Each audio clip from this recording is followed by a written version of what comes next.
Hola, hola amigos, bienvenidos una vez más a este canal Mundo UAP o Mundo UAP. En esta ocasión les quería traer este video porque está circulando mucho este último personaje que salió en cuanto a las noticias de los fenómenos anómalos o UAP o OVNI, como le quieran llamar.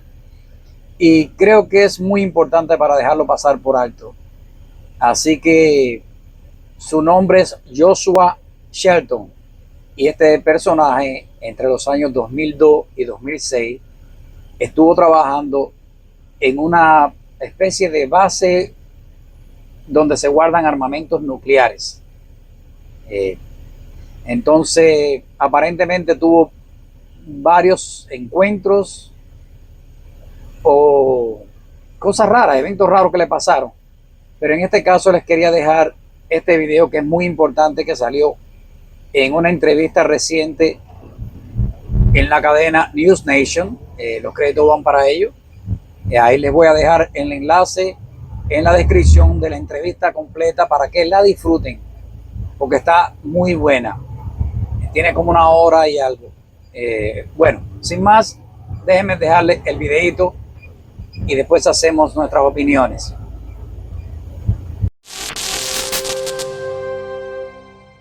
Um, this one's a little disturbing for me because somehow I completely forgot about this incident, and I don't know how I could have forgotten because it was so obvious. It was right over my head.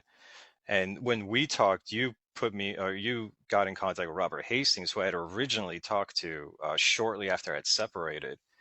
Um, so I can't explain how I could have forgotten about this, but as soon as you showed me what I had told Mr. Hastings, I remembered the incident. Um, I was on the alert fire team, which was stationed at the alternate security control center, and we were outside. A few of the guys smoked, so we were outside with them, kind of joking and just hanging out. One of the other patrols was there, so it was a total of 6 people outside.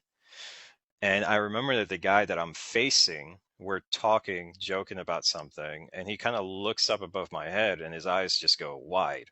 And as soon as that happens, I kind of turn my head to look over my shoulder. And as I'm turning my head, I see this reddish glow that kind of approaches on the ground. And I crank my head up just in time to spot this.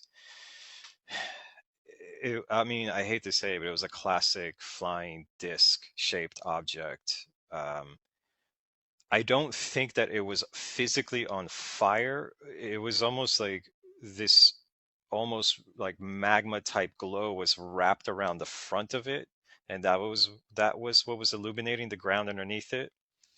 But it was flying maybe 200 to 300 feet above our heads, very low. And as it approached and came over us, it actually deadened sound wherever it moved.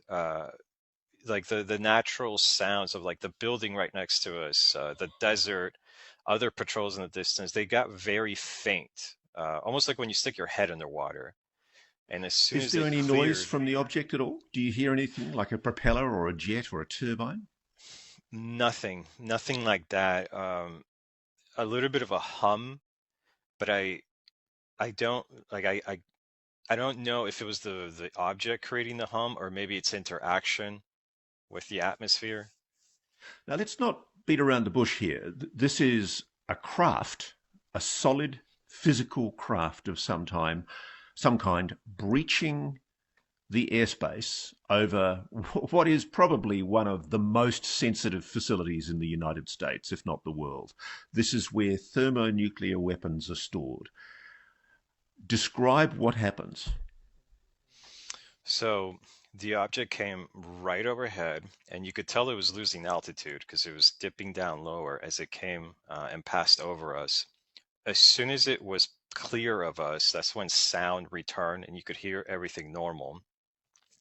We immediately got on the radios. By the time we got the first radio call out, the object had cleared the perimeter fence line, and it seemed to go behind this area that we call the bluffs, which is what kind of blocked us from view from the rest of the desert. And once it went down behind the bluffs, there was a massive flash of like orangish reddish light, and it was so big that all of us kind of braced ourselves, because we honestly thought whatever this thing is, it's just crashed, and like it's such a huge explosion, we're gonna get knocked off our feet. How big was And the object?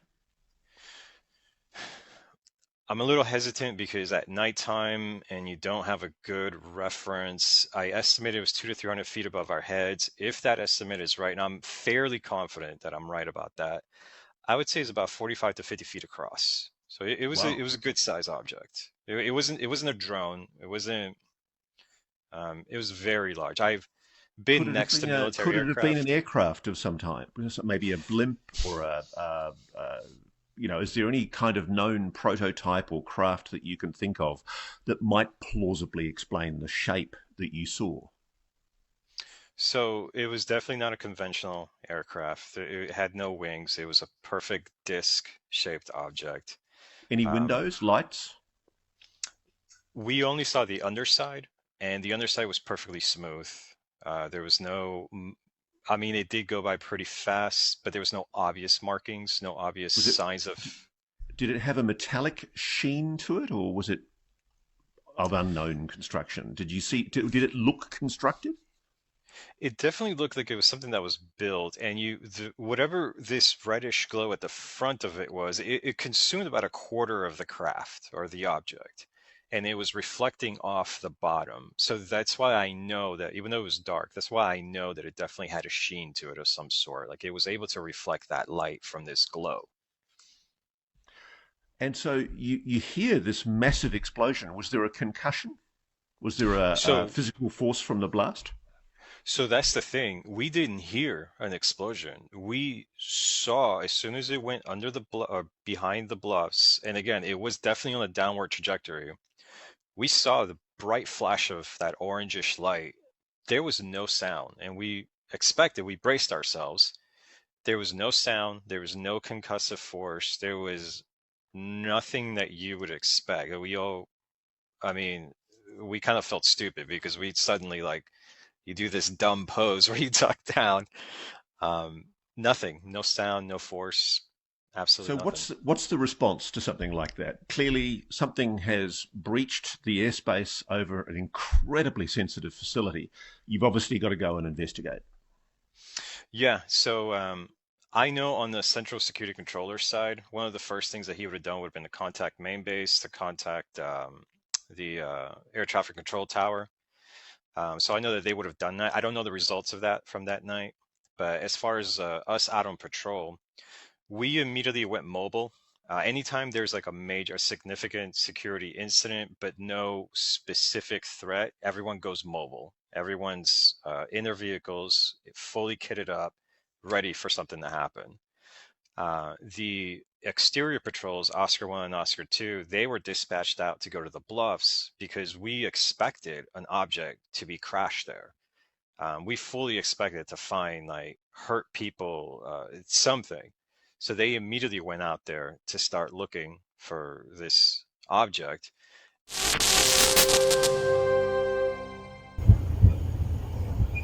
Bueno, como pudieron ver, es una descripción bastante detallada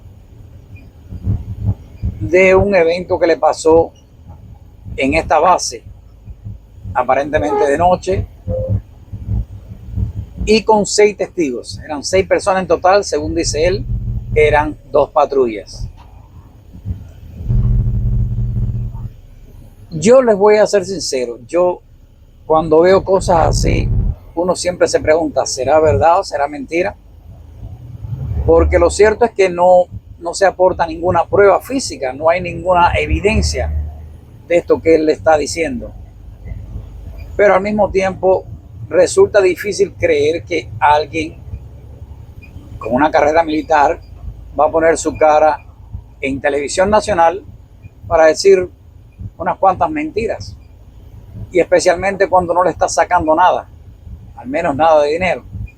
Y al parecer este es el caso de este personaje, de este, no sabría si decirle guardia de seguridad, porque básicamente lo que hacía era custodiar esta base que guardaban armamento nuclear, como le estaba diciendo.